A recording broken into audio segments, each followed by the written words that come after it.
Tonight, the Crown seeks an adult sentence for the teenager in the high school fire attack in Saskatoon. A family is looking for answers after a man was shot by the RCMP following a chase in Fishing Lake First Nation. After much debate, Regina City Council has signed off on a new emergency shelter. This is CBC Saskatchewan News.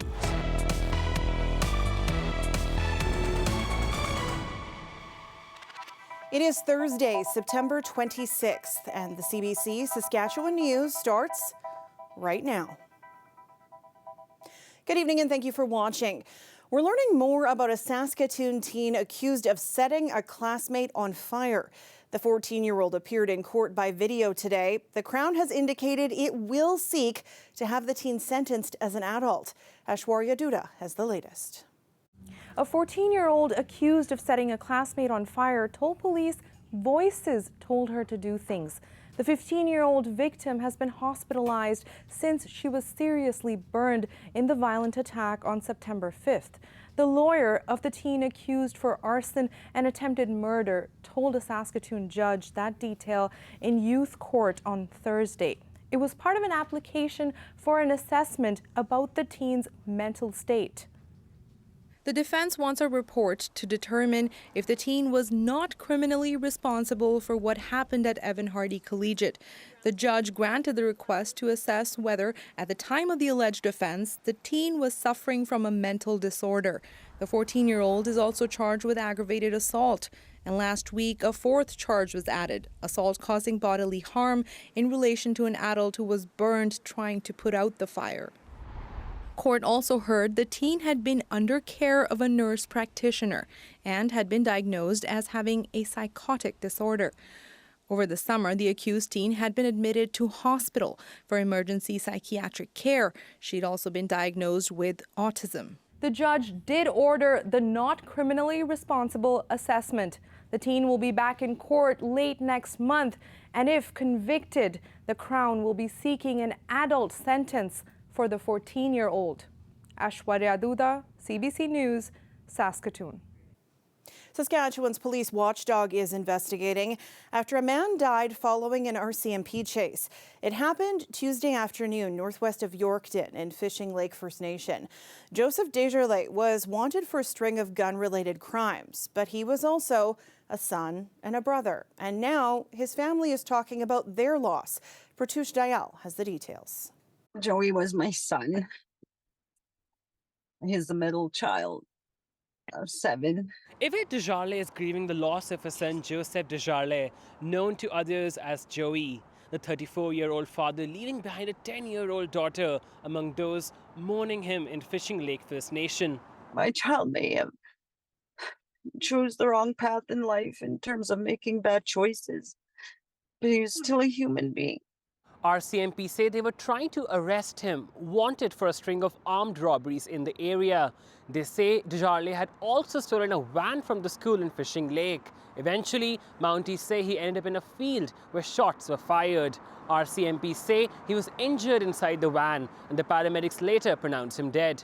He was so much more than what he was portrayed to be. So much more. I wish the world could have seen what we got to see with him, how he was every time he was with his nieces and nephews. Cheyenne says he helped her children hunt and taught them how to harvest animals in culturally appropriate ways. She says her family is devastated by how this was handled. His daughter sat on that road for what, Mom? 7 hours. Yeah. The majority of the time his daughter sat on that road, upset because her dad was laying there on the ground before they removed his body.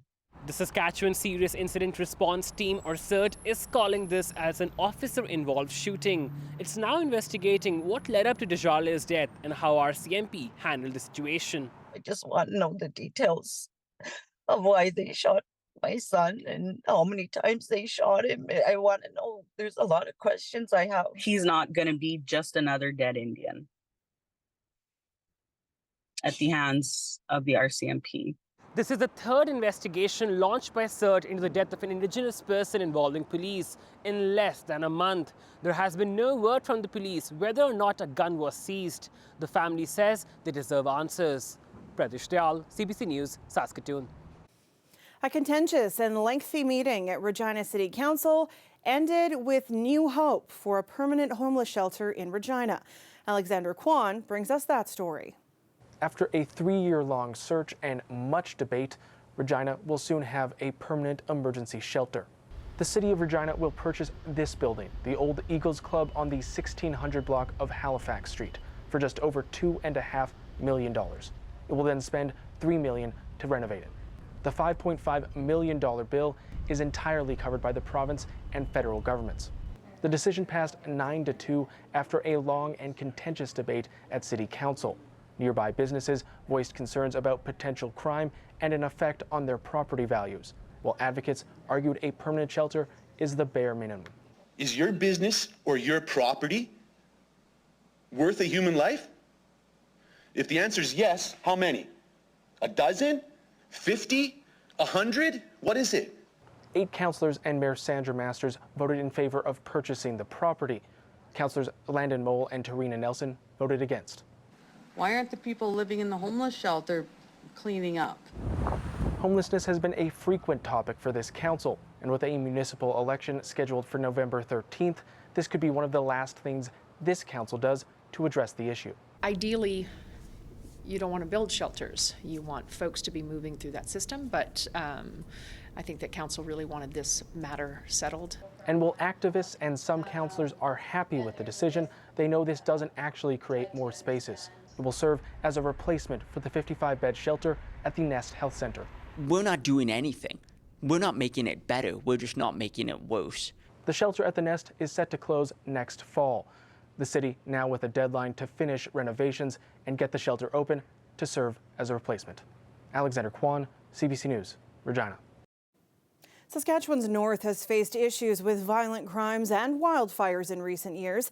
And with the upcoming provincial election, the handling of those issues will become important.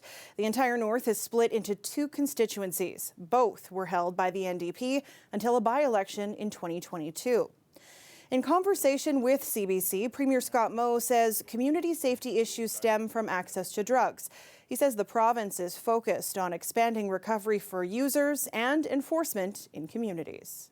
We need to do everything we can in enforcing the drug laws that we have in this nation. We'll need some changes to the Criminal Code of Canada by the current federal administration or the next, and we will lobby for that and work towards that.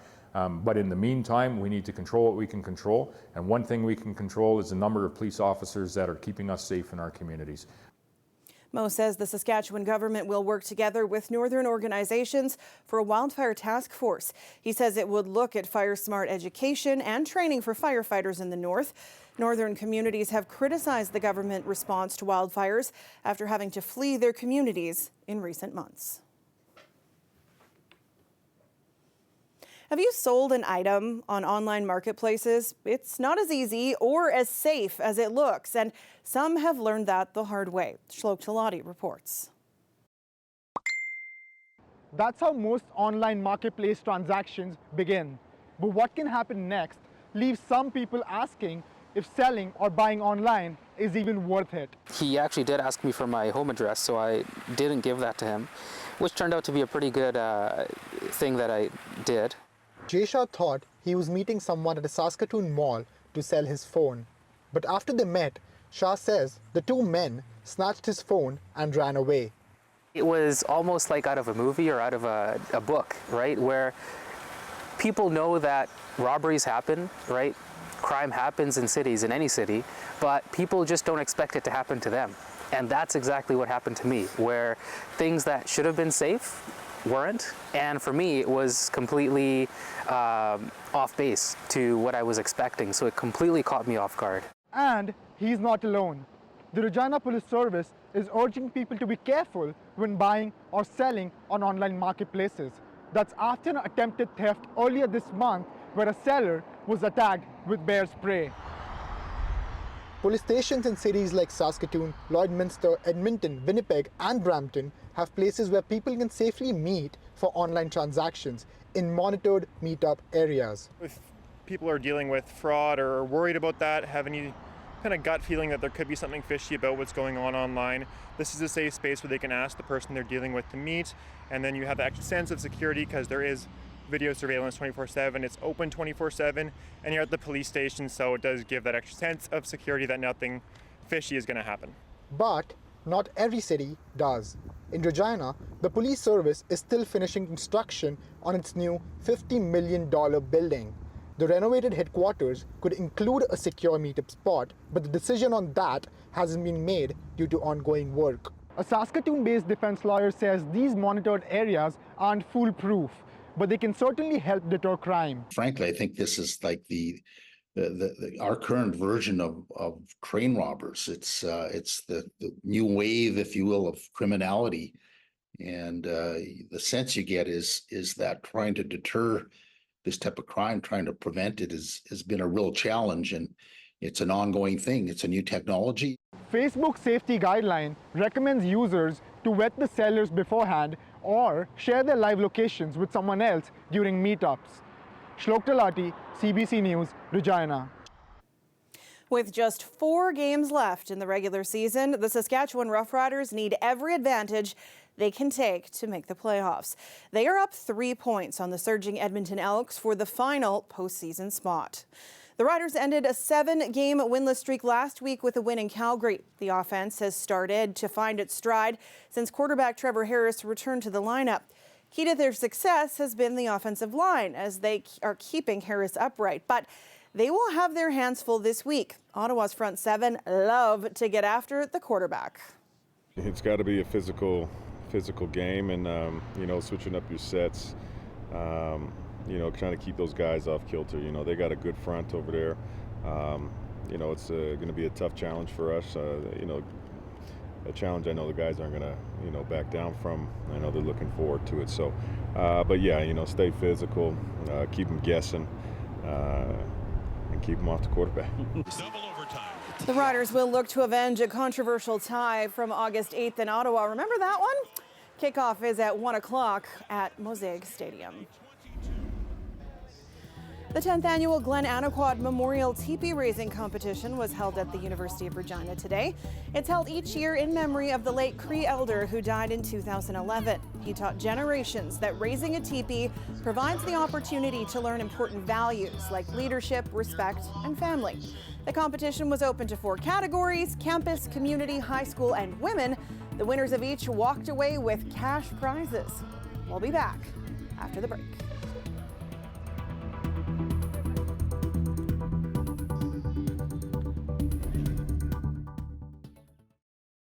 The weather update is brought to you by Capital GMC Buick Cadillac. Employee pricing is on now.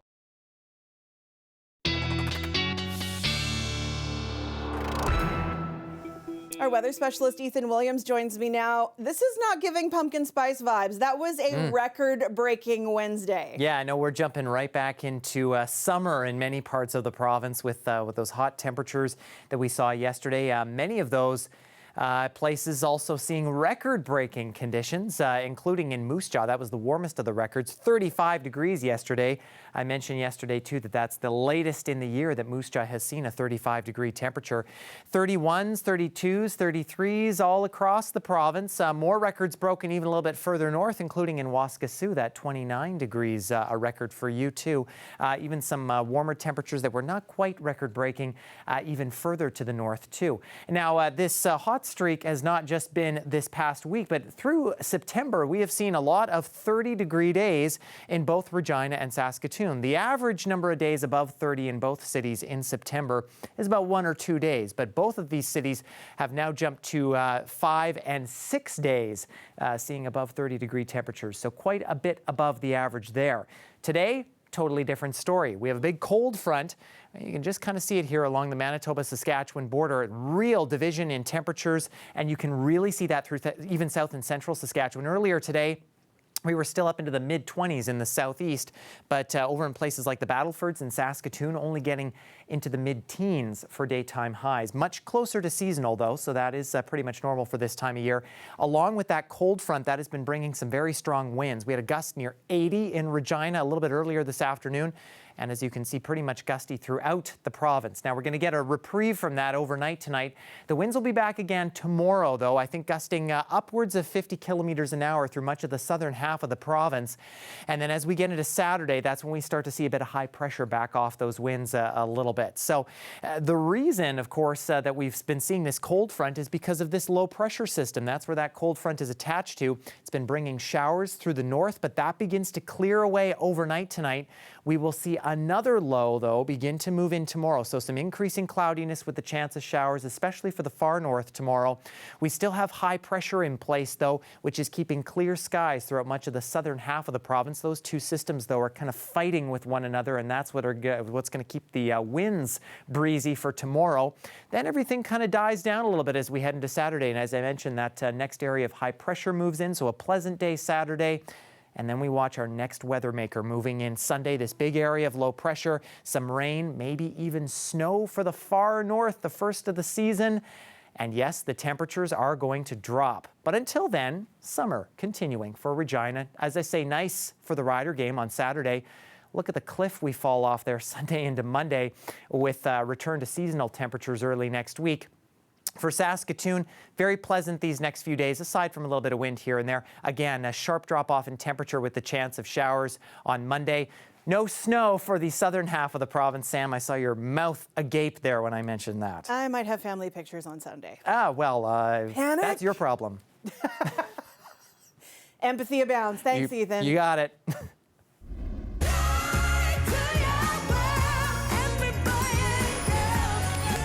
Well, you know what? This one's for me instead, because this is one of my favorite days every year. Is it too early to talk about Christmas movies? The Hallmark Channel certainly does not think so. The network has just released the schedule for its countdown to Christmas. 32 holiday-themed movies from mid-October through December. Take that, Ethan. We'll be back after the break.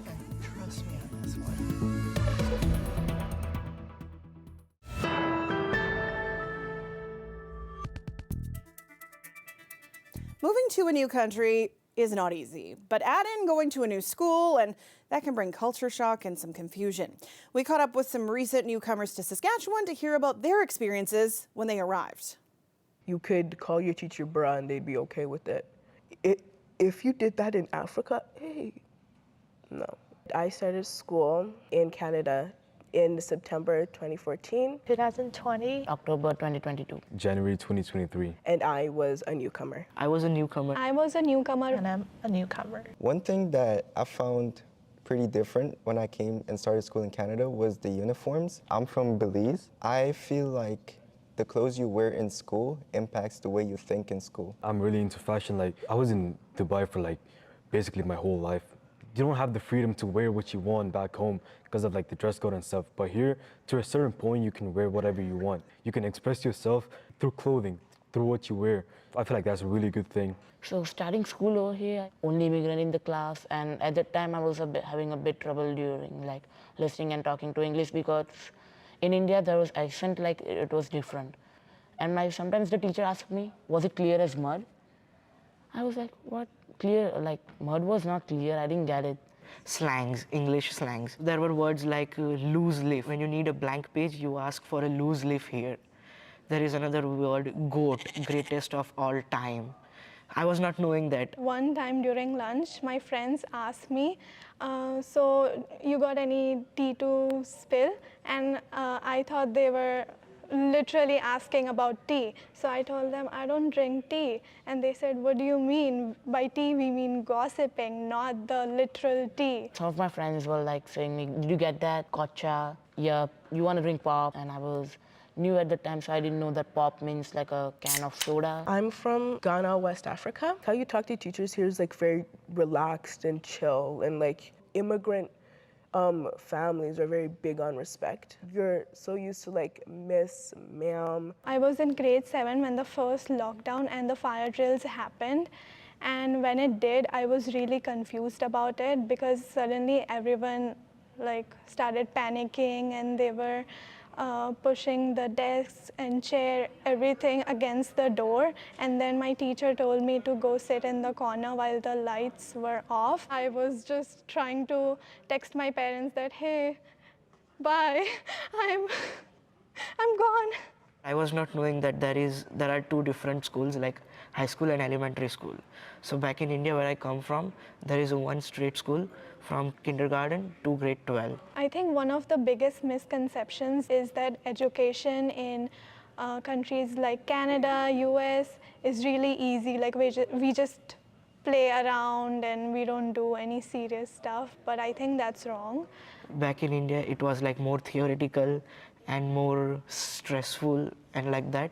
But here it is less stressful and more application based, which is very useful in real life. The culture here isn't very welcoming as much as they try. No matter what they say or how many assemblies they have on it, it doesn't change the mindsets of the kids at the schools. So I just want there to be at least a few of us in the school that understands, what these newcomers are going through. In my school, everybody was being super kind.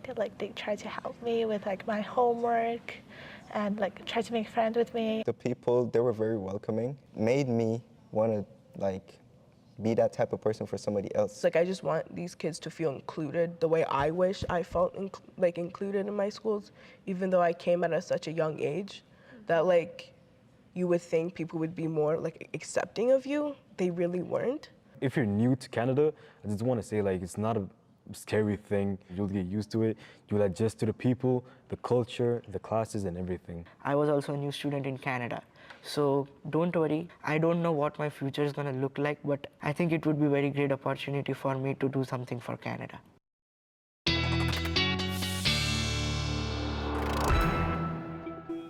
Well, they give me nice hope for the future, Ethan, but will they get used to the cold? They won't have to anytime soon, that's for sure, because it's going to be another warm one for this next little while. And even tonight in Regina, dropping to 10 degrees, still quite nice for this time of year.